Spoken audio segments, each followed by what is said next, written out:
If you wanted to know what Wizards and Hasbro think of their employees, there's no need to look at their mission statement. No, you could just look at their bank account.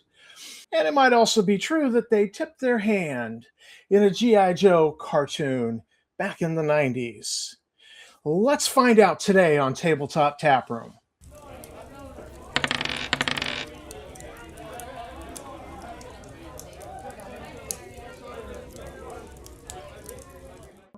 Don't forget that like, subscribe, and bell icon, and let's get right to it. Let's talk numbers. Hasbro is swimming in cash in their quarterly 2026 statement. Their revenue hit 1 billion. 1 billion with a B. That's a lot of cash. And the hero of the story is Wizards of the Coast and the digital gaming segment, which saw a massive 26% revenue surge to 582 million. That's a $500 million. That segment is printing money with a 51% operating margin. That's not a company struggling to keep its lights on. That is a company that is absolutely thriving.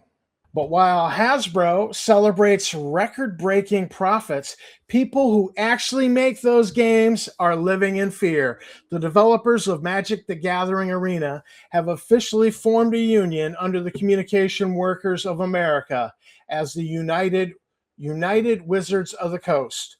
Why? Because they're tired of being treated like disposable line items. They are facing the same reality so many others in tech are fighting right now. Constant cyclical layoffs, like thousands of Hasbro employees cut in 2023, and looming forced adoption of generative AI. Management is pushing for large language models and AI tools in development, despite explicit concerns from staff who actually know how to build a balanced, functional game. There's a bitter irony here that I don't think Hasbro realizes. They own the G.I. Joe franchise, right?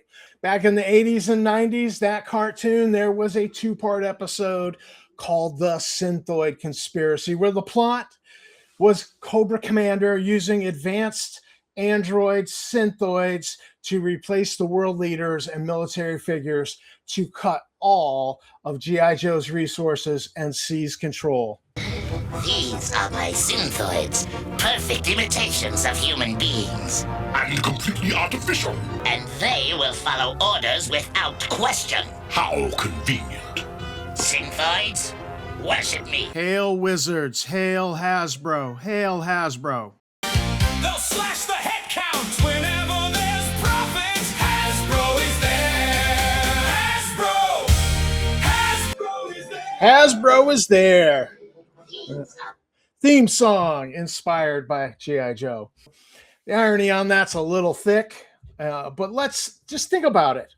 Back in the 80s and 90s, Hasbro told us that the replacement of human beings with cold mechanical surrogates for the sake of power was the move of villains. And now in 2026, those same developers are standing up to say, we're not Synthoids. You cannot swap out human creativity and job security for an algorithm just to goose your quarterly margins. When the workers building your billion-dollar brands tell you they want a seat at the table to protect their craft from being automated, you don't fight them, you listen. Because once you turn the developers into background noise and your corporate spreadsheet, you are not building a game anymore. You're just running a simulation of greed. Yo, Wizards! They'll slash the